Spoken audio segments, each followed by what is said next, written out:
Pain is one of the most common symptoms for cancer patients. It can happen because of the cancer, because of the treatment, and even after treatment. And it can really affect quality of life.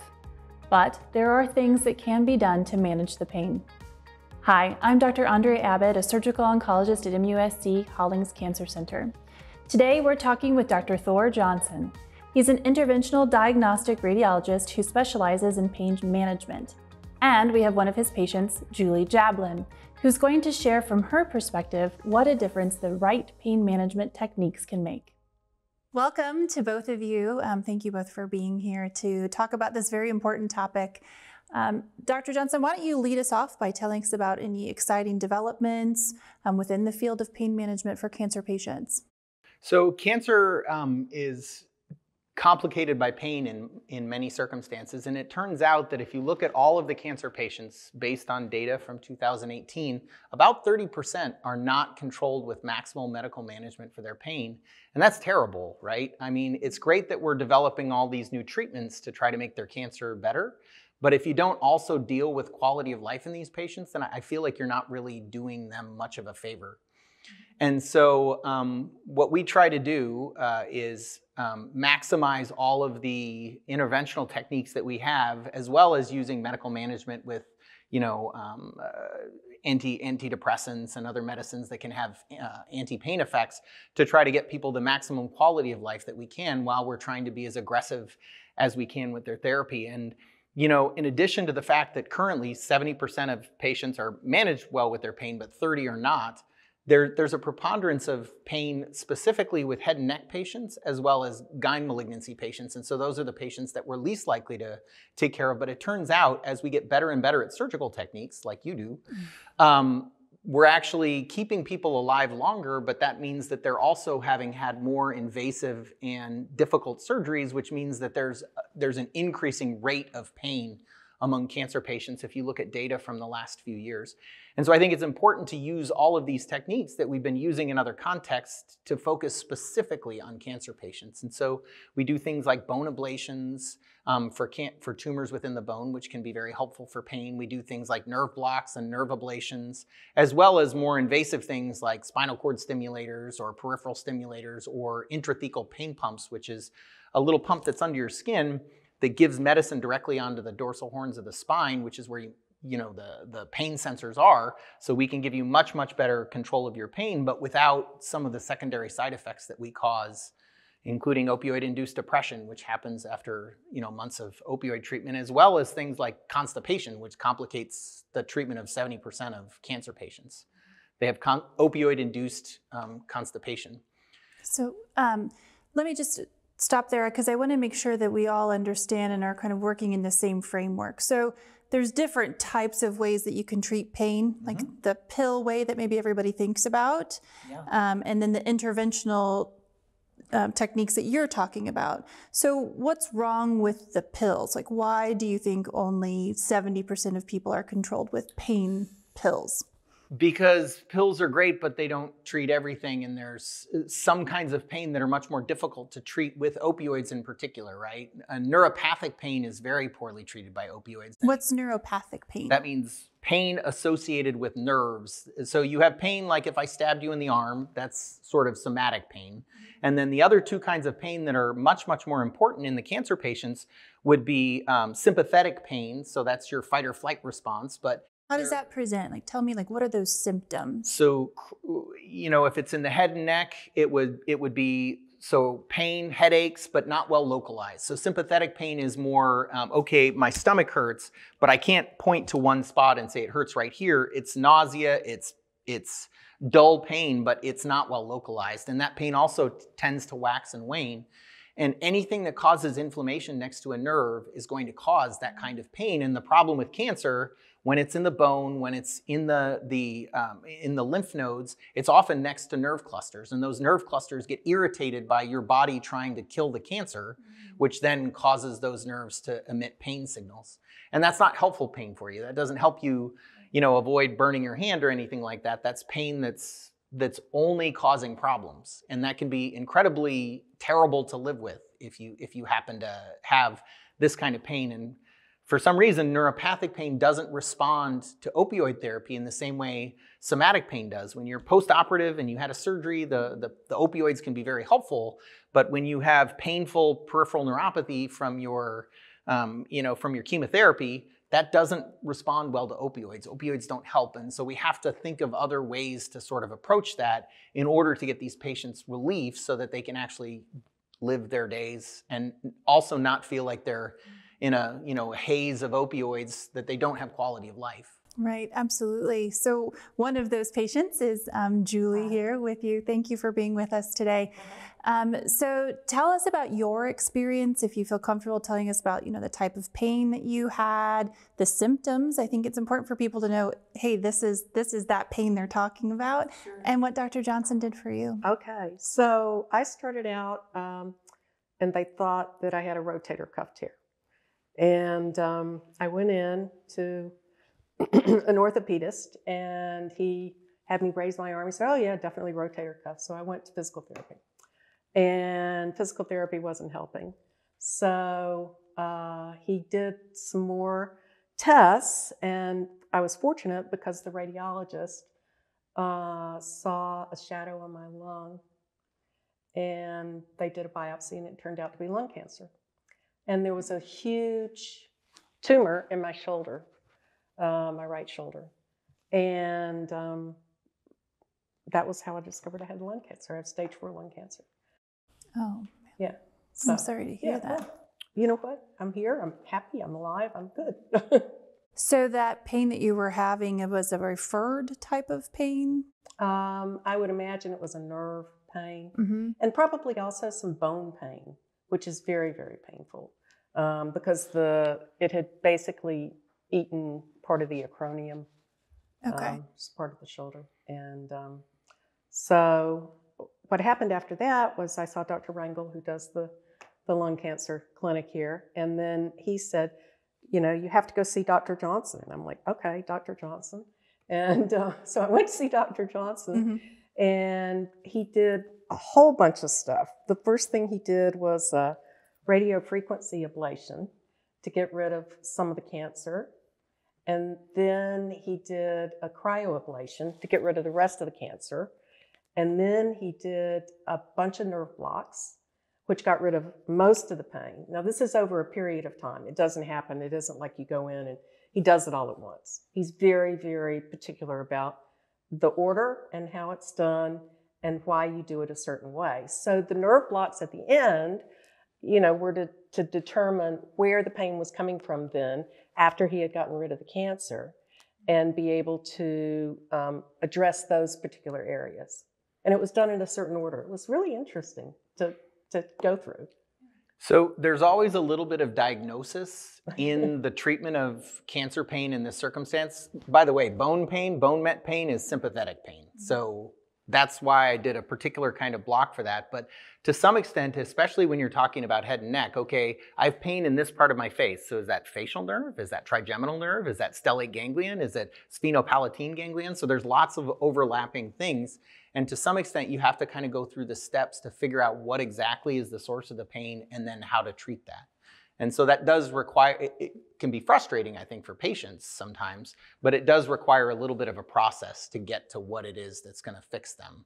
So is this something that you'll have to go back in and Julie will have to do lots of treatments moving forward? How long does that pain block last for? So in her case, I did intercostal nerve blocks and I did a stellate ganglion block. And it's always a question of ablation versus block, especially in cancer. And it's just what kind of deficits you'll have. Is my skin going to be numb? Am I going to have a muscle that's weak? And that's always kind of the issue.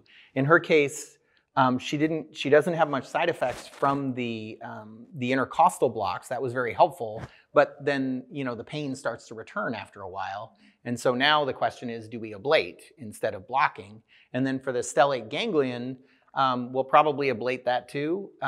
We did a block before and she got tremendous relief, so I wasn't particularly excited to ablate the nerve because it does give you ptosis, which is, it changes the size of your pupil because that reflex is mediated through the stellate ganglion. So But other than that, it doesn't cause any real problems. So, and it can make your hand warm in the wintertime. That's the only other thing. Yeah. So if you have cold hands, it can help with that too. But so Julie, was this an immediate thing? Like you went in and by the time that you woke up the next morning, the pain was better? No. What happens is he injects, what is it, lidocaine? Mm-hmm. Yeah. And so that's to tell him if it's actually working or not. Mm-hmm. All right. And that's good for like 2 days. And then gradually over a 2-week period, the pain would lessen and less and less, and then it would disappear. It was like magic. It was great. So we always use a local anesthetic, which tells us if ablating that nerve is going to work to make the pain better. And then we also use steroids if we're doing a block. And so the steroids take at least 3 days before they start to kick in. And so you kind of get a separation of the two in that, okay, I know what it'll feel like if I make that nerve numb and what deficits I'll have, but that'll wear off. And then if the steroids work, then you're golden. But if the steroids don't work, then you really know what you need to do in terms of ablation and if that can be helpful in treating that particular pain. So Julie, I understand that this, kind of changed your quality of life such that you were kind of able to get outside the walls of the cancer center and maybe do some exciting things. Right. I hear you took a big trip recently. We did. My husband and I went to Scotland. We had one of our exchange students got married. She's a doctor at a university over there. So we went over to watch her get married, and that was great. We had not seen her in a while, and she's from Germany. So her whole family from Germany was there, and we got to meet her mom and dad and her brother and everything. That was fabulous. But, you can't do that if you're so wiped out on morphine that you can't function and you can't enjoy yourself. So one of the things that, Dr. Johnson was able to do was to get me to the point where I can get out. And I do get out. I walk the dog, I go to the gym. I'm living a fairly normal life at this point, which is, it's such a blessing. It's such a gift. It really is. Yeah. I think that's such a great point. It sounds like you really do need somebody who has all of those tools in their tool belt, the pills, the interventional techniques, so that they can kind of figure out the best way to mix and match that. So, what do you see coming down? Like, what's the next thing? What's on the horizon? Well, so I think that it has to be integrated, and I think that it has to be multidisciplinary, but we're inventing some very interesting new things that can be super helpful. The intrathecal pain pumps can be life-changing, especially for the gyn malignancy patients, the gynecologic malignancy patients. Those seem to get the best effect from those. Painful peripheral neuropathy, there's a spinal cord stimulator that's been specifically approved for that has better numbers than any of the medications. We used to use tricyclics for those exclusively because that was the only thing that worked. But now there's also the option of doing this different kind of stimulator that it doesn't feel like you're buzzing all the time, but it actually treats the pain. And it's a neuroscientist, from who spent a long time doing microarrays to figure out what genes were being affected by spinal cord stimulation, and actually figured out what sequences would affect the oligodendrocytes, actually, believe it or not even the neurons. But so there are exciting new things that are happening in pain. The problem is a lot of them are separated from the cancer patients. The cancer patients don't get as much benefit out of these procedures as the chronic pain patients from, failed back syndrome, from, back surgery that doesn't work to make your pain better. And so the key is just translating them in a way that makes sense for the cancer patients and also pays attention to what it is that's going on with them in terms of their other medical management problems. You have to be kind of cognizant of how you're interacting with all of their other medications. And even in terms of, I've had several cancer patients who get through all their cancer treatments, their pain is actually gone because they no longer have cancer. And they're like, well, now what do I do? I'm on, 100 of oxycodone, long acting twice a day, and I can't get off of it, not because I want to be on it, but because that's what I needed when I was in pain. And so we even do medication-assisted treatment using buprenorphine, Suboxone, if anybody knows that term for that, because it can be a really helpful way to get people off who are trying to get off the medications so that they can transition to be post-cancer as opposed to sort of struggling with the long-term side effects of their treatment from before. So what you're saying is that you can really help people throughout all portions of their cancer journey at the time of diagnosis, maybe when they're having immediate pain from what the tumor's doing, chemotherapy or treatment-related side effect pain, and then even after.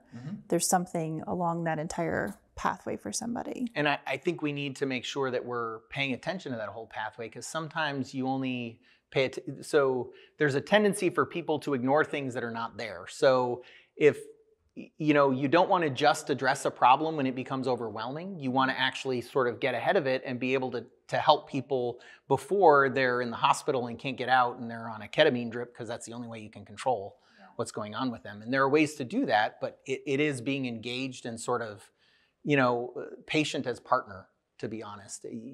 They have to trust you, you have to trust them, and you need to have kind of an ongoing dialogue.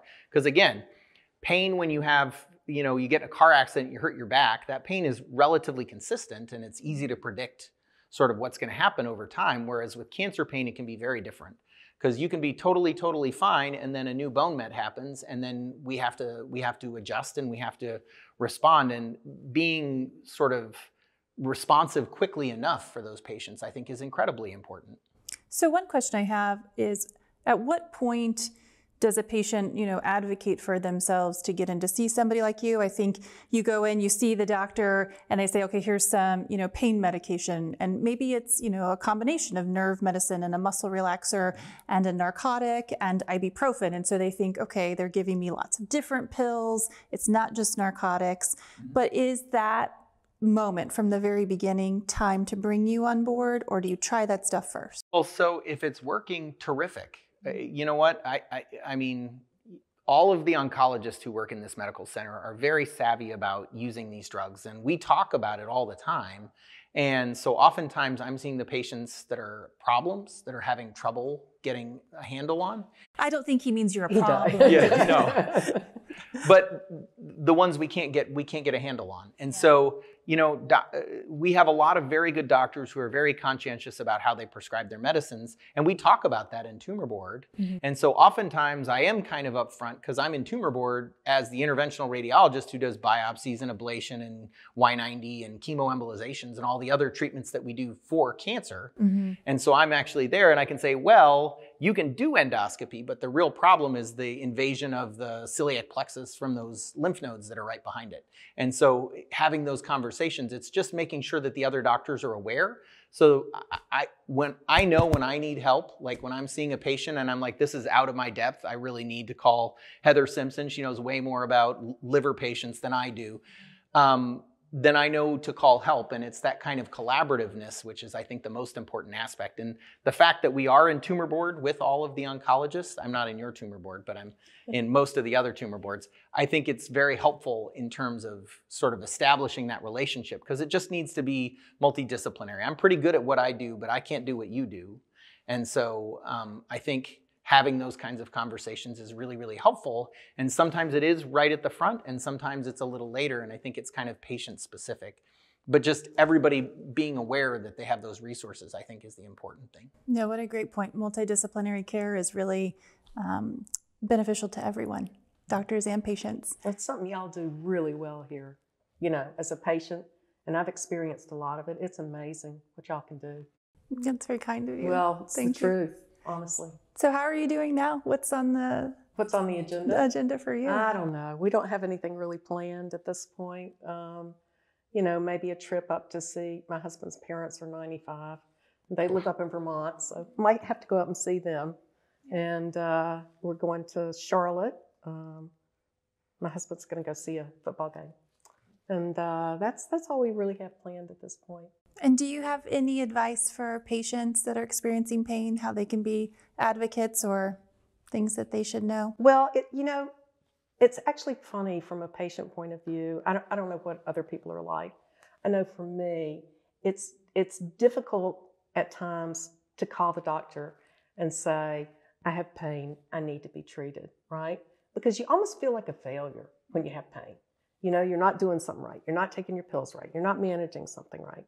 So you have to get past that, and you have to call up and you have to say, look, I have pain. I need some help with this. And it's hard at times. It really is. So well, thank you for that. Dr. Johnson, I wanted to shift gears just a little bit, maybe for patients who are listening or people who are listening to this that don't have cancer. You had mentioned previously that sometimes, and Julie, I think you even said this, your cancer presented as pain, right? So how do you decide when you can ignore it, that that's the type of pain that is fine, versus this is a pain that says something's bad? So most pain that you get, any kind of musculoskeletal pain, temporary nerve injury, most pain, probably 80%, lasts less than 6 weeks. And so if it's been longer than 6 weeks, that's something to think about. And then cancer pain actually tends to present a little differently than other kinds of pain, in that most pain kind of waxes and wanes. That means gets worse, gets better, that sort of thing. But cancer pain, if you tell me that a patient has progressive pain for the last 2 months that's been getting worse the whole time and has not gotten better, and it's been 2 months that they've been doing this, 90% of those patients have cancer. So that's a really, really important thing to recognize, is that pain that continues to get worse and doesn't get better, that's something to pay attention to, and that's something to go see your doctor about. Yeah. So Julie, how did you finally decide that it was time to have your rotator cuff looked at? Well, I think I don't know. I think I probably thought that I injured it picking up a box. We moved, okay? And you expect that, right? I mean, I'm not that young, so I expect to hurt myself when I do something I shouldn't probably be doing. So I picked up this really heavy box and put it in the car. And it didn't get better. And it's interesting. I wish there was some way that I could have shortened that, but I don't know that it would have made any difference, you know. I think the cancer was already there. But, you know, I was fortunate that I did go and he did check, and, you know, I mean, I was lucky. And I was lucky I got to see Dr. Rangel, and lucky I got to see Dr. Johnson and everybody else that's helped me here. So I think the takeaway point is, if something doesn't seem right, don't stop until you get it checked out. One thing that we haven't, really addressed today is that, pain can be incredibly scary and overwhelming, and not knowing if you're ever going to get through that pain, if it's ever going to go away. And maybe even at the end of life, thinking that that's how you'll spend the end of your days, in pain, not communicating with your family.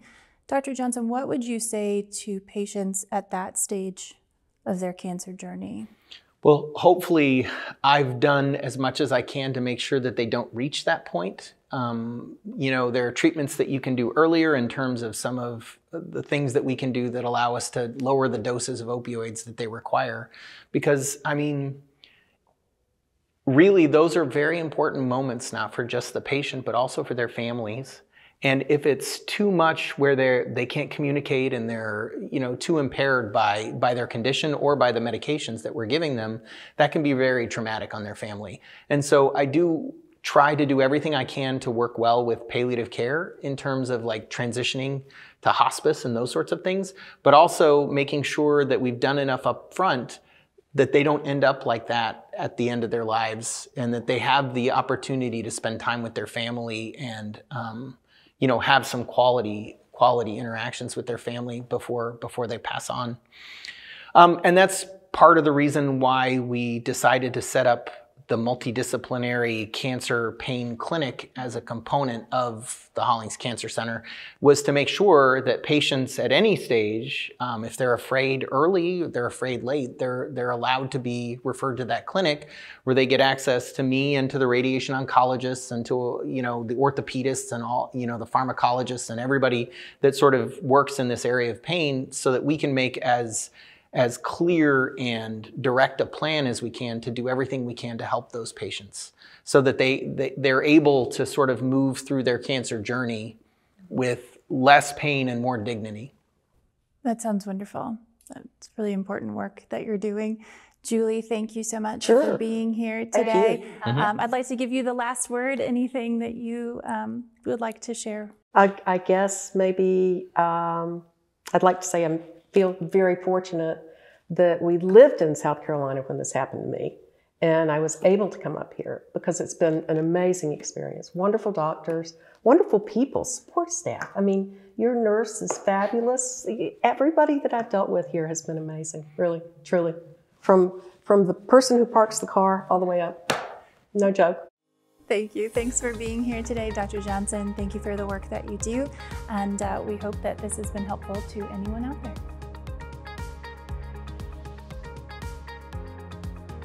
This wraps up our episode of Hollings Crosstalk.